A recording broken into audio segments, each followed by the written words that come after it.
What's up everyone, I'm Jessekazam. Welcome back to another Escape from Tarkov video. In this video, we're going to be talking about some tips for looting in Escape from Tarkov. I've died countless times looting, so we're going to go over some tips to do that faster, more efficiently, and safer. I stream Escape from Tarkov on Twitch. All my links will be down below. I'd love to have you stop by and say hey. And I'm super excited to announce a new project that I've been working on with Veritas, and that is a new podcast called The Pogcast.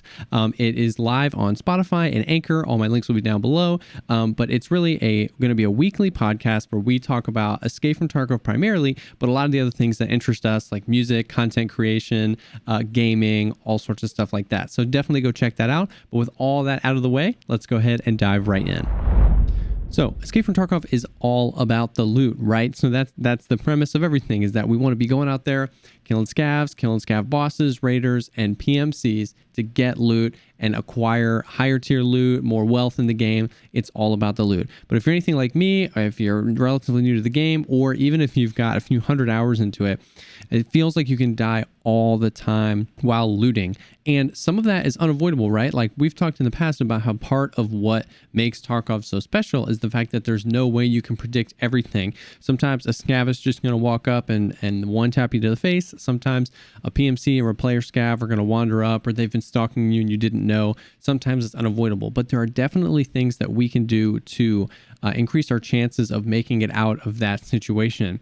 And the first one is just to know when to loot. And there's a lot of context clues that we can use to know when is the appropriate time to loot and when is the appropriate time to maybe wait and scout out an area.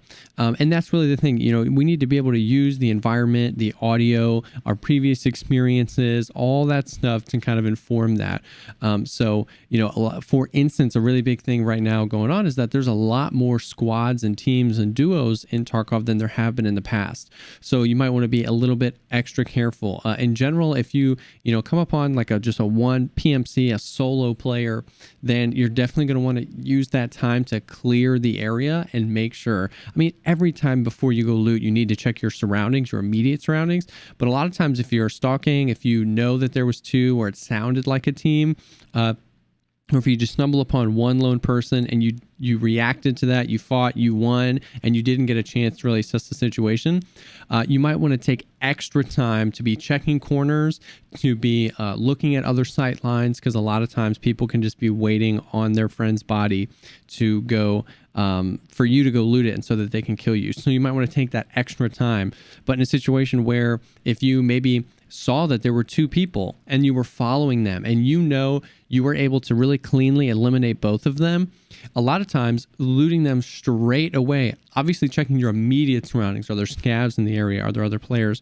You might want to loot them though outside of that immediately, because we know that there's tons of players in Escape from Tarkov that their whole thing is they're just chasing down gunshots and they're trying to get to you and kill you before you get out of that scenario. So if you've made a lot of noise, you might want to loot those bodies immediately, get up and leave.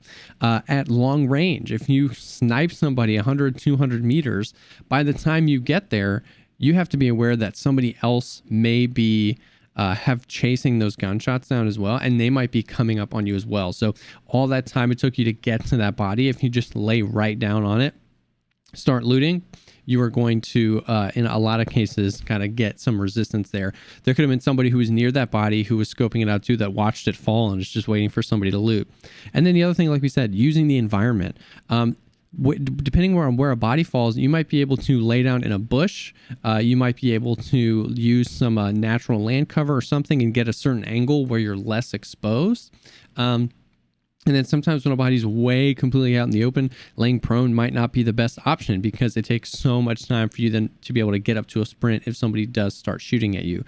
Scavs are a little bit easier to loot, right? Because we know that they're not going to be like as aggressively chasing things down like PMCs are. They're a little bit more predictable in like, I killed this one, there might be another one inside, but it's going to take me a while to get him to get to me, and I might hear him. But using the environment, your context clues, the audio, all of that, and just your past experiences. If you know that you keep doing something a specific way and you keep dying, maybe start to shift, maybe start to try out a new strategy. And then we can also attempt to be looting faster, not just picking the best time to loot, but also loot faster. So Just like in your character inventory, you can Alt and Control click things to either directly equip them onto your PMC or directly put them into your bag. So mastering those keybinds so that you can just click on loot that you know you want, and it's going to send that to your PMC. If you're not wearing a specific armor or something that person has, you don't have to drag it. You can just click it. And then same thing with filling up your bag.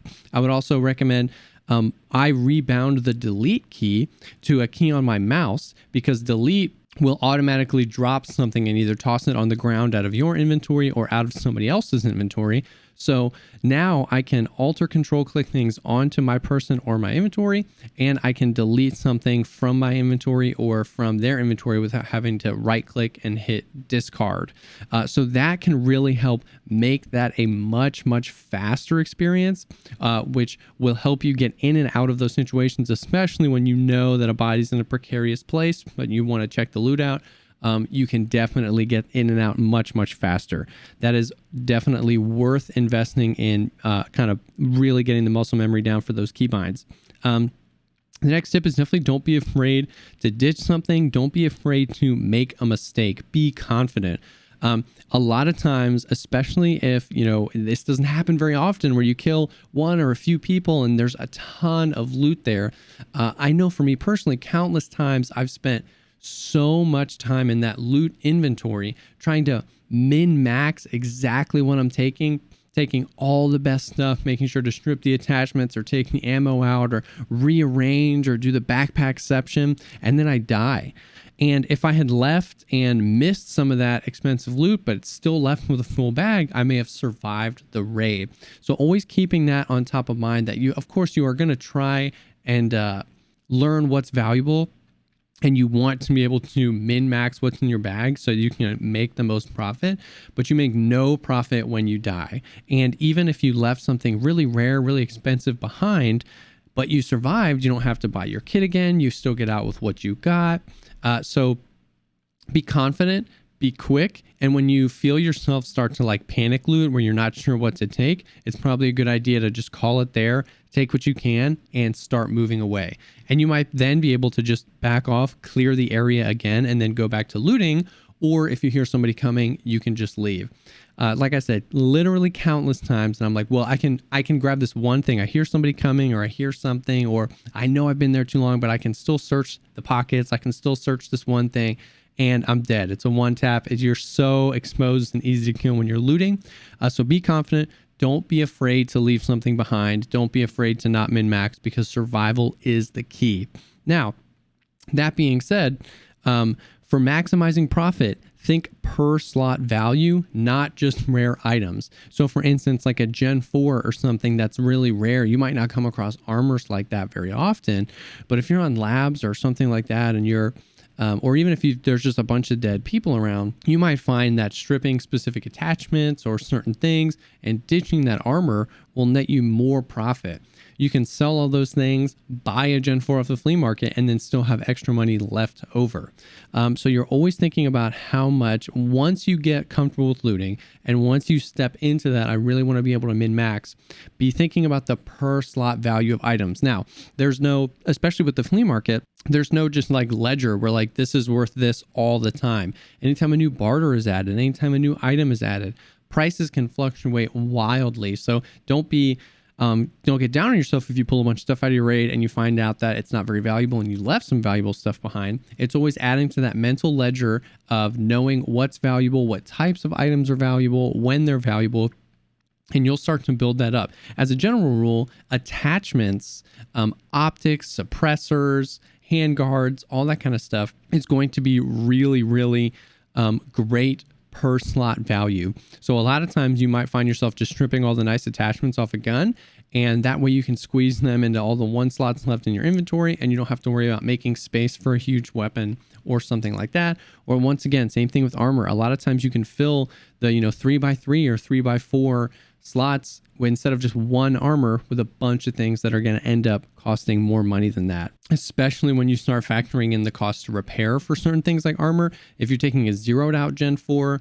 that Gen 4 might be worth 250K, but you might need to spend 170K to repair it. And so it's just kind of figuring that out. So That's really it. You know what I mean? Those are the tips.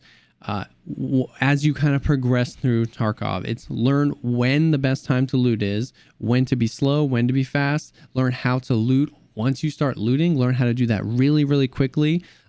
Don't be afraid to leave loot behind if it means you survive. And once you get comfortable with all that, really start to learn what's the most valuable stuff and how to min-max what you're looting. I hope that this helped kind of clear some things up. I hope this gave you some advice, and wherever you are in that kind of run, that you can start working on stuff, changing up your gameplay a little bit and getting better. Thank you so much for taking the time to check out this video. I'm always trying to create content that helps shorten the learning curve of Tarkov and gets you in your raids having fun as soon as possible. Drop a comment down below if there's any questions or if there's anything I missed or if there's any guides you'd like to see me make here in the future. Drop a thumbs up if you liked the video and think about subscribing for more content like this. Like I said, I stream on Twitch. I'd love to have you stop by, and it would be awesome for you to check out the podcast with me and Veritas and us talking about Tarkov. Thank you again for stopping by, and I'll see y'all on the next one.